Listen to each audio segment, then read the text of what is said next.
ओम शांति। आज नवरात्रि का तीसरा दिन है। तीसरी देवी चंद्र घंटेती। हम सभी इसी शक्ति का आह्वान करेंगे जो चंद्रमा के समान शीतल है।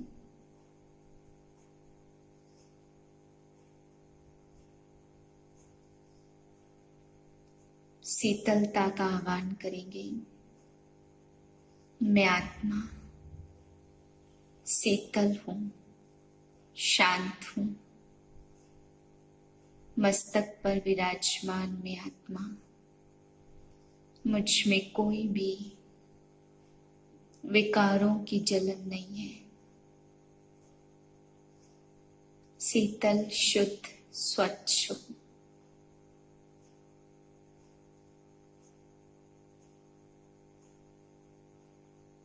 अपने अंदर शक्तियों को जागृत करें। आत्मा की शुद्ध, शांत, शीतल किरणों को फैलते हुए देखें।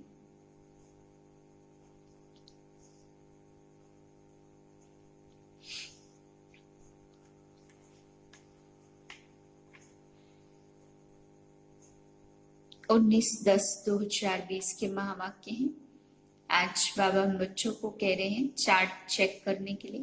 बाबा कहते बच्चे कचहरी लगाओ, अपना चार्ट चेक करो। सेंटर पर भी, घर पे भी अपनी कचहरी लगाओ और देखो कितना याद किया, कितने मेरे दैवी कैरेक्टर बने, कितना मैंने अनेकों को सुख दिया। एक एक अपना रजिस्टर बाबा ने कहा चेक करना है। दूसरा बाबा ने आज बात समझाई कि तुम बच्चों को कभी भी देह अभिमान में नहीं आना है। उसके लिए साधारण पहनावा रखना है। अगर ऊंच पहनावा रखेंगे तो पहनने से भी बाबा कहते बच्चे देह अभिमान आ जाएगा। फिर बाबा ने कहा तुम बाप के पास आते हो तो ये एक बहुत बड़ा व्यापार है। बाप को कखपन देते हो और बदले में विश्व की बादशाही ले लेते हो। जैसे भक्ति में भी चावल मुट्ठी का गायन है तो महल मिल गए। तो बाबा ने कहा सुदामा का मिसाल है ना। तो बाबा बहुत रमणीकता से हम बच्चों को समझा रहे हैं कि यहाँ भी भोग में चावल ले आते। तो बाबा ने कहा केवल खाली सूखे चावल तो खाएंगे नहीं, इसलिए मसाले आदि या चने की दाल के चावल बनाते हैं तो वो ले आते हैं बच्चे, तो उसका भी भोग लगता है। तो बदले में बाबा ने कहा बच्चे तुम्हें विश्व की बादशाही मिल जाती है। तो बाबा कह रहे अपना चार्ट चेक करो, अपनी चेकिंग करनी है। मीठे बच्चे तुम्हें अभी बहुत बहुत साधारण रहना है। फैशनेबल ऊंचे कपड़े पहनने से भी देह अभिमान आता है। प्रश्न है तकदीर में ऊंच पद नहीं है तो किस बात में बच्चे सुस्ती करते हैं। उत्तर है बाबा कहते बच्चे अपना सुधार करने के लिए चार्ट रखो। याद का चार्ट रखने में बहुत फायदा है। नोटबुक सदा हाथ में हो। चेक करो कितना समय बाप को याद किया। हमारा रजिस्टर कैसा है। दैवी कैरेक्टर हैं। कर्म करते बाबा की याद रहती है। याद से ही कट उतरेगी, ऊंच तकदीर बनेगी। गीत है भोलेनाथ से निराला कोई और नहीं। ओम शांति। मीठे मीठे बच्चों के पास यह लक्ष्मी नारायण का चित्र घर में जरूर होना चाहिए। इनको लक्ष्मी नारायण को देख बहुत खुशी होनी चाहिए क्योंकि तुम्हारा यह है पढ़ाई का एम ऑब्जेक्ट। तुम जानते हो हम स्टूडेंट हैं और ईश्वर पढ़ाते हैं। ईश्वरी स्टूडेंट व विद्यार्थी हैं। हम यह पढ़ते हैं। सबके लिए यह एक ही उद्देश्य है। इनको देखते बहुत खुशी होनी चाहिए। गीत भी बच्चों ने सुना, बहुत भोलानाथ है। कोई कोई शंकर को भोलानाथ समझते और शिव शंकर को मिला देते हैं।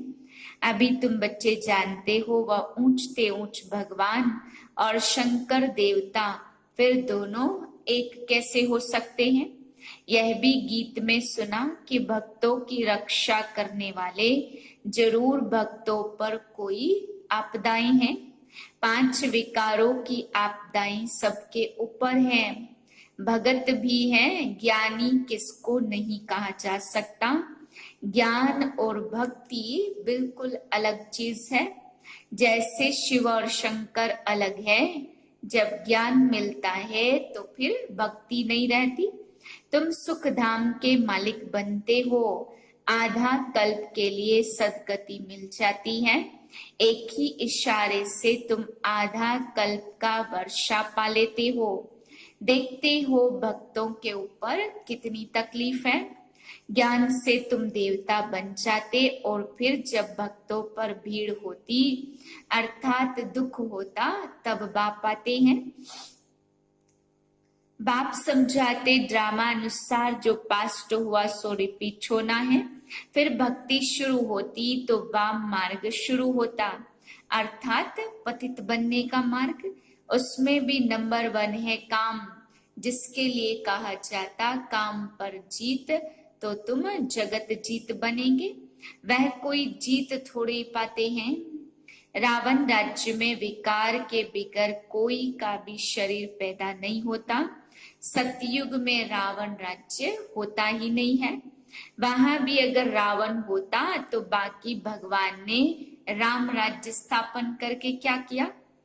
बाप को कितना होना रहता हमारे बच्चे सुखी रहे, धन इकट्ठा करके भी बच्चों को देते हैं सुखी रहे, परंतु यहाँ तो ऐसे हो नहीं सकता।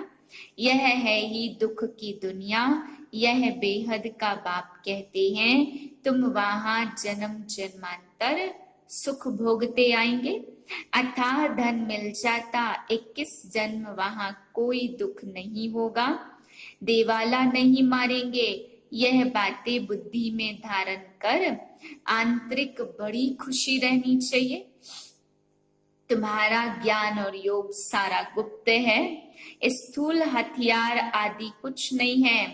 बाप समझाते यह है ज्ञान तलवार। उन्होंने फिर स्थूल हथियार निशानियां देवियों को दे दी है। शास्त्र आदि जो पढ़ते हैं तो वह लोग कभी ऐसे नहीं कहते कि यह ज्ञान तलवार है, यह ज्ञान खड्ग है। यह बेहद का बाप ही बैठ समझाते। वह समझते हैं शक्ति सेना ने जीत पाई तो जरूर कोई हथियार होंगे। बाप आकर यह सब भूलें बताते हैं। यह तुम्हारी बात बहुत ढेर मनुष्य सुनेंगे, विद्वान आदि भी एक दिन आएंगे। बाप कहते देह अहंकार छोड़ो, अच्छे कपड़े आदि का भी नशा रहता। तुम अभी वनवाह में हो ना, अभी जाते हो ससुर घर, वहां तुमको बहुत जेवर पहनाएंगे, यहाँ ऊंचे कपड़े नहीं पहनने हैं। बाप कहते बिल्कुल साधारण रहना है। जैसे कर्म मैं करता हूँ तो बच्चों को भी साधारण रहना है, नहीं तो देह का अभिमान आ जाता। वह सब बहुत नुकसान कर देते हैं। तुम जानते हो हम ससुर घर जाते हैं, वहां हमको बहुत जेवर मिलेंगे। यहाँ तो दिन प्रतिदिन हंगामा बढ़ता जाएगा। इसलिए बाप कहते हैं मुझे याद करो। देह अभिमान में आने से तुम भूल जाते। अभी तुम हो संगम पर, यहाँ तुमको शांत स्वरूप साइलेंस के घमंड में रहना सिखलाया जाता। बाप को याद करो, डेड साइलेंस। हम आत्मा शरीर से न्यारी, शरीर छोड़ने के लिए जैसे हम पुरुषार्थ करते हैं, ऐसे कभी कोई शरीर छोड़ने के लिए पुरुषार्थ करते हैं क्या? सारी दुनिया ढूंढ कर आओ, कोई है जो बोले हे आत्मा अब तुमको शरीर छोड़कर जाना है? पवित्र बनो, नहीं तो फिर सजा खानी पड़ेगी। सजा कौन खाते हैं? आत्मा। उस समय साक्षात्कार होता, तुमने यह पाप किए, खाओ सजा। उस समय फील होता जैसे जन्म जन्मांतर की सजा मिलती है। इतना दुख भोगना, बाकी सुख का बैलेंस क्या रहा। बाप कहते अभी कोई पाप कर्म नहीं करो, अपना रजिस्टर रखो। हर एक स्कूल में चाल चलन का रजिस्टर रखते हैं ना। एजुकेशन मिनिस्टर भी कहेंगे भारत का कैरेक्टर ठीक नहीं है। बोलो हम इन लक्ष्मी नारायण जैसे कैरेक्टर बनाते हैं। इन लक्ष्मी नारायण का चित्र तो सदा साथ में होना चाहिए। यह है एम ऑब्जेक्ट, हम ऐसे बनते हैं तो यहाँ चाल चलन को सुधारा जाता है। तुम्हारी यहाँ कचहरी भी होती है, सब सेंटर्स पर बच्चों को कचहरी करनी चाहिए। रोज बोलो चार्ट रखो तो सुधार होगा, परंतु किसकी तकदीर में नहीं है तो फिर सुस्ती कर लेते। तुम जानते हो 84 के चक्र को जानने से चक्रवर्ती राजा बन जाएंगे। अपना चार्ट देखो, कितना समय बाप को याद किया, याद बिगर जंक उतर न सके। कट उतारने के लिए चीज को घासलेट में डालते। कर्म करते हुए बाप को याद करना है तो पुरुषार्थ का फल मिल जाएगा। मेहनत है ना, ऐसे ही थोड़ी ताज रख देंगे सिर पर। बाबा इतना ऊंच पद देते तो कुछ तो मेहनत करनी है। इसमें हाथ पांव आदि कुछ नहीं चलाने, पढ़ाई तो बिल्कुल सहज है। बुद्धि में शिव बाबा से ब्रह्मा द्वारा हम यह बन रहे हैं। कहाँ भी जाते हो तो बैज पड़ा रहे। बोलो वास्तव में कोर्ट ऑफ आर्मर्स यह है। समझाने की बड़ी रॉयल्टी चाहिए, बहुत मीठापन से समझाना है। प्रीत बुद्धि और विपरीत बुद्धि किसको कहा जाता, तुम बाप को जानते हो। लौकिक बाप को तो गॉड नहीं कहेंगे, वह बेहद का बाप ही सुख का सागर पतित पावन है। उनसे ही सुख घनेरे मिलते। अज्ञान काल में माँ बाप सुख देते हैं, ससुर घर भेज देते। अब तुम्हारा है बेहद का ससुर घर, वह है हद का। वह माँ बाप करके 5-7 लाख करोड़ देंगे। तुम्हारा तो बाप ने नाम रखा है पदम पति बनने वाले बच्चों। वहां तो पैसे की बात नहीं है, सब कुछ मिल जाता। बड़े अच्छे अच्छे महल होते, जन्म जन्मांतर के लिए तुमको महल मिलते हैं। सुदामा का मिसाल है ना, चावल मुट्ठी सुना है तो यहाँ वह भी ले आते हैं। अब चावल रूखा थोड़े खाएंगे तो उसके साथ कुछ मसाले आदि भी ले आते। तुम ईश्वर को देते हो तो अल्पकाल के लिए दूसरे जन्म में मिलता है। यह है भक्ति। कोई गरीबों को देते, कॉलेज बनाते तो दूसरे जन्म में पढ़ाई का दान मिलता। धर्मशाला बनाते तो मकान मिलता, क्योंकि धर्मशाला में बहुत आकर सुख पाते हैं। यह तो जन्म जन्मांतर की बात है। तुम जानते हो शिव बाबा को जो देते हैं वह सब हमारे काम में ही लगाते।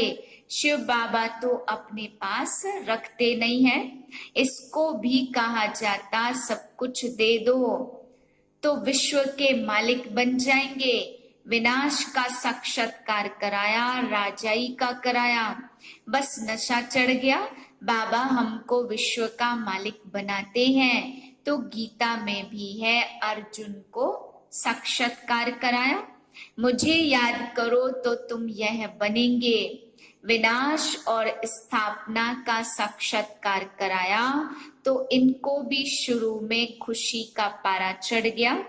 ड्रामा में यह पार्ट था, भागीरथ को भी कोई जानते थोड़े हैं। तो तुम बच्चों को यह एम ऑब्जेक्ट बुद्धि में रहनी चाहिए। हम यह बनते हैं, जितना पुरुषार्थ करेंगे उतना ऊंच पद पाएंगे। गाया जाता फॉलो फादर, इस समय की बात है। बेहद का बाप कहते मैं जो राय देता हूँ उस पर फॉलो करो। इसने क्या किया सो भी बताते हैं।